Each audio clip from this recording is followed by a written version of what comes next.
What's up, everybody? Welcome back to another episode of the Effing Terrible podcast. I'm Effing Terrible. We are back in the wonderful Sunshine State. Hide your jag-off kids. We're back. We have the getaway driver and Florida Steve. Currently, it's Saturday, college football kickoff. Shout out Coach Corso. If you didn't watch his last headgear pick, it's a huge part of college football. 7-0. Ohio State leads Texas in the shoe. Yeah, it's he's right now. It's a very uneventful game. We're not doing college though. Sitting down with Florida Steve. I'm sure anybody who's been a fan of the podcast knows Florida Steve is a leans Cowboy, and there's been some big news. Micah Parsons has been traded from the Dallas Cowboys to the Green Bay Packers. We have been highly intoxicated the last 2 days and not able to talk about this. Yeah. But that being said, as drunk as we've been, we're only a little drunk now. Yeah, but as drunk as we've been adamant about the point that we're not talking about this until we sit down, and now we're sitting down. And we brought in a mediator to make sure that we don't go fucking ape shit. Or in case Donnie punched someone in the face and needs a quick getaway, Brent's here to take him out. Yes, yeah, that's also true. He'll run me wherever I need to be, and then we'll drink in the car. Sounds right. So Kenny Clark, 2 first-round picks for possibly a Hall of Famer, a perennial Pro Bowler, and Micah Parsons. Where do you come down now that we're live? So let me start off by saying, and I've said this in the past, Jerry Jones, people hate Jerry Jones because he is who he is. I get it. I feel he takes criticism that he doesn't deserve most of the time just because of his personality. And I get that. I have no problem with that. And he owns the Cowboys. Everyone hates Cowboys. That's fine. Don't care. Jerry Jones is a phenomenal drafter. He has historically made great draft picks. Micah Parsons, no exception. CeeDee Lamb. I mean, the list goes on. Prescott. Every drafts well. He drafts well. Offensive lineman. Oh, yeah. The list goes on. Majority of the time, he nails his offensive lineman that he picks. That's fine. He's great at drafting.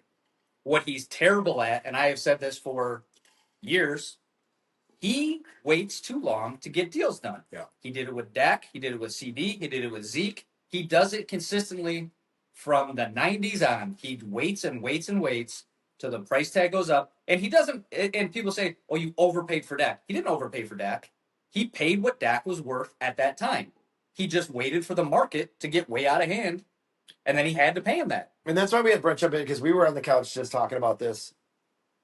The price will never go down on a great player. Correct. It's only going to go up every single year. Lock him up early. Jump in early. And the thing is like, for all the times you jump in and sign a guy early, there are going to be times it blows up in your face. Correct.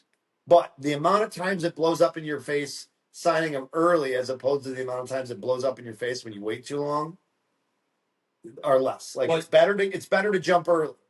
Well, you can tell. Sorry, I have to look something up real quick. Oh my God, that's good production value right there. He's Googling his phone. When you have a player that Micah, his rookie year, you knew was special. Go ahead, lock him up. 2 years in, you give him his 2 years. Second year in, you got to start talking about extensions. Yep. I mean, it wasn't going to change. You know, if you're looking at like a player who's just a guy, like an average player, very good. He might turn into something. We don't have to worry about that guy. Kenny Clark. Those guys come along every year. The guy you got back. Right. Those guys come along every year. You don't need to worry about locking him. He was already a star player. He was already a star. He was not a star. He was a dominant force and arguably the best defensive player in the NFL. The best single game changer defensive player in the NFL. Correct. And the money wasn't going to change. So I guess here's where I stand on. Yeah, please. That's right. We were talking about what Jerry does and what he doesn't do. Okay. Where do you come down on the trade? Here's where I stand on it. At least he went to the Packers. Utah. Against the Packers in the playoffs. At least it wasn't the Eagles. All right. Getting double teamed here. Yeah. That usually you play more. You pay more for that. Yeah. Here's where I stand on it. Since Dan Quinn left, Micah Parsons has been subpar. And I say subpar based on Micah Parsons' standards. Okay, so Okay. so less than what he was when Dan Yes. Quinn was there. Dan Quinn used him appropriately. He used him. He gave him the ability. He said, Micah, go make me plays. You can rush the passer. You can drop into coverage. You can play the screen. You can play the run. Do you? No one ever since Dan Quinn left, Micah Parsons has been a hand on the ground pass rusher. Yeah, you can't Not as productive because he's not that player. I truly hope he goes to Green Bay, and Green Bay goes, dude, do you? Yeah, go out there Because he is a stud. He's a great player. Man. I want to compare him to like Brian Urlacher. He's better than Brian Urlacher. He's better than Brian Urlacher. Comparing certified Hall of Famer. That's not fair here because that's not Bears hate because Brian Urlacher was a first ballot legit. I think Brian Urlacher is the second greatest linebacker of all time. There's an argument to me. I think. Well, anyways, just let me finish my point. Let me finish my point. We're going off on a tangent. My point is Brian Urlacher. They said drop into coverage, rush the passer, cover the running back. Do you just play your game? Micah has that game. Yeah.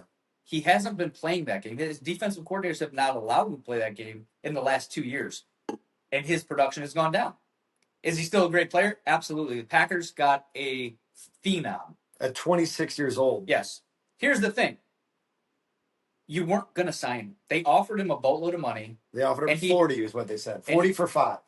It was, 40 for 5. They offered him 40 for 5. It was like $200 million, 147 guaranteed or something like that. So what happened is, I mean, the guarantees. He didn't want to be there. No, he got sick of them. And if you don't want to be there, and that's Jerry's problem. Yeah, and he waits. Quality. Yeah, he waits too long. He makes these negotiation processes a fucking nightmare.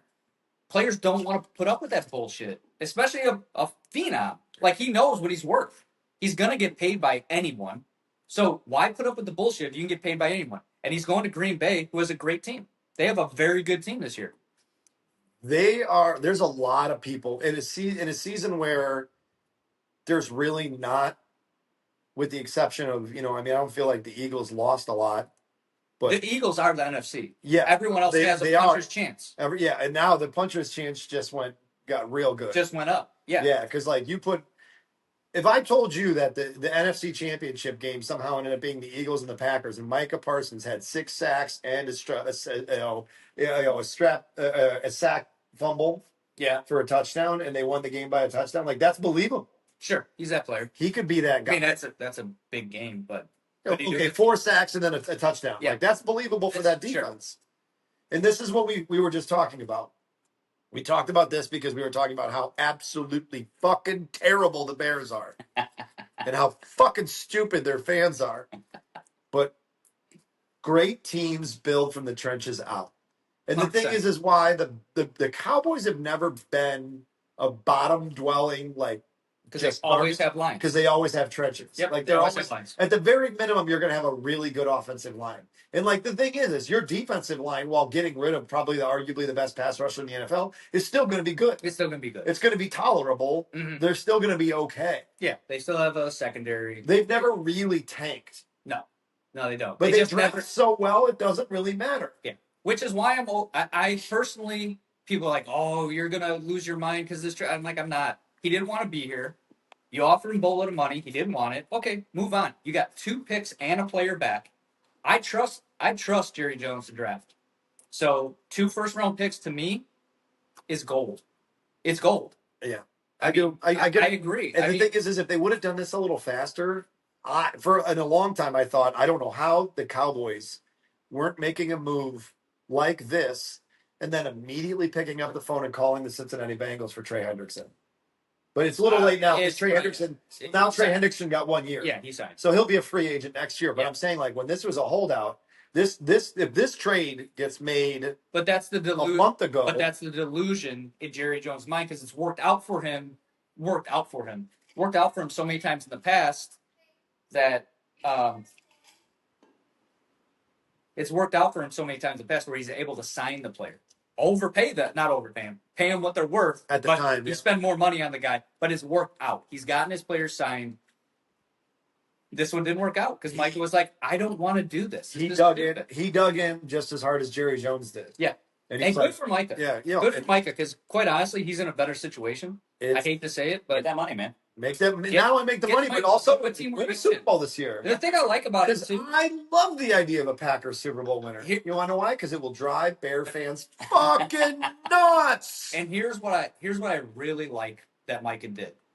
He got himself to a team that actually is a good team, a contending team. Like they will be in the mix. They'll be in the playoffs. I assume they'll be in the playoffs. They're going to be in the playoffs. He didn't take a boatload of money to go play for the Jets. He didn't take a boatload of money to go play for the Browns. Yeah. Like Myles Garrett, love him, hate him, he's an idiot. Because he could have got paid anywhere, and he chose to stay with the Browns. I love him. Why didn't he go for the Jags? Because he didn't want. I don't know. Again, he chose another shitty team over that shitty team. He doesn't like transgender quarterbacks. I get it. He's not a transgender, but he definitely looks like a girl. He's a transgender. He looks like a girl. Yeah, he's the one. Don't hate on Trev. Don't hate on Trev. I get it back, Trev. There's a lot of people picking them to win their division, and I don't see it. I don't see it at all. Not a chance. No way. I don't see the Jags it suck. at all. I think that the Jags are a mess. So we were only doing this short one over to this Micah thing. We're going to do more later. It's Saturday college kickoff. We're being beckoned. We got to go pick up the wings. We'll also be launching our draft tomorrow. Tomorrow's our fantasy draft. We'll have we'll be going live on multiple different streams. Our confession closet. Our confession closet will be live on Instagram tomorrow. As people very interested to lie about how badly I beat them. Yeah, I don't know that this trade. No. Oh. I know how I won. I'm really good. This trade is so on Jerry Jones, and I don't know if he's just getting too old and he's just falling out of touch. Here's my prediction. My prediction for the Cowboys is they're going to be exactly who they are until Jerry Jones walks away. Once Jerry Jones walks away, I shouldn't guarantee. I really hope Stephen Jones has been watching it. I'm going to compare him to the Blackhawks. Okay, that's a great comparison because I already know where you're going. Once Jerry Jones walks away, Stephen Jones is going to be like, finally, I can fucking do it my way. And I can get these players signed at a young, reasonable contract, and I can build back this organization. Yeah, like the Woods family, exactly. Right. And the thing is, like you said, you can hate the Cowboys all you want. You say, oh, first round up. They're in the playoffs every year. They're a consistently good football team. They're not a bad football team. They haven't been a bad football team for fucking 20 years. But they're always there, but they don't put themselves in a position to go over. I also like to point out this one, and I shared this on our Instagram because I know you're a Shiloh fan. But when Shiloh got cut from the Bucks, I saw Skip Bayless put up a tweet about. So it was wrong. Shiloh, come to the Cowboys, the team that can really show you how to win. And then I pointed out they haven't won a Super Bowl while that kid's been alive. Right? Yeah, but how many teams have? 20? Yeah, 25. Give or take, maybe 18. No, what I'm saying is but out of those half of the Super Bowls, half of the teams in the NFL? No. Because you have Eagles, you have Patriots, you have the Chiefs. There are teams that have dominated. They haven't won. Majority of teams don't win. Here's the thing: 31 teams don't win the Super Bowl every year. But every year. So between the Chiefs and the Patriots, how many Super Bowls is that? Chiefs, Seahawks. We'll have to go back and look at that. But my point being is Skip Bayless is a moron. But this is going to be our next podcast. Well, he is a moron. This is going to be our next podcast. We are going to do our draft of effing terrible sports broadcasters. We will draft the guys that we absolutely can't fucking stand. Because all sports broadcasting and all sports journalism is dog shit.